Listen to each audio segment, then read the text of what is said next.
Псалом 136. Славете Господа, защото е благ, защото милостта му трае до века. Славете Бога на боговете, защото милостта му трае до века.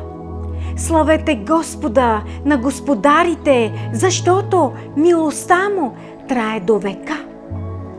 Онзи, който единствен върши велики чудеса, защото милостта му трае до века. Който с мъдрост направи небесата, защото милостта му трае до века. Който простря земята върху водите, защото милостта му трае до века. Който сътвори големите светила, защото милостта му трае до века. Слънцето, за да владее деня, защото милостта му трае до века. Луната и звездите, за да владеят нощта, защото милостта му трае до века.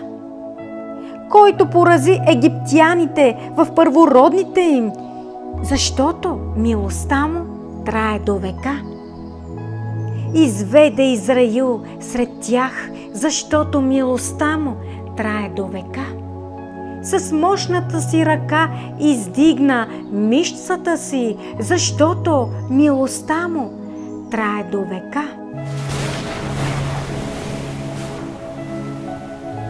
Който раздели Червено море на две части, защото милостта му трае до века.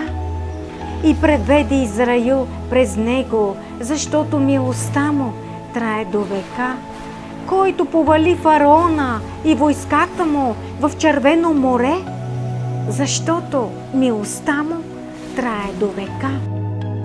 Който преведе людите си през пустинята, защото милостта му трае до века.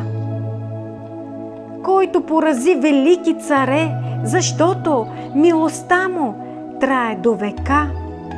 И изби прочути царе, защото милостта му трае до века. Аморейският цар Сихон, защото милостта му трае до века. Васанският цар Ог, защото милостта му трае до века.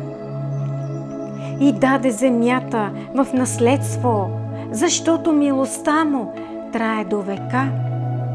В наследство на слугата си Израил, защото милостта му трае до века. Който си спомни за нас в унижението ни, защото милостта му трае до века. И ни избави от противниците ни, защото милостта му трае до века. Който дава храна на всяка плът, защото милостта му трае до века. Славете небесния Бог, защото милостта му трае до века.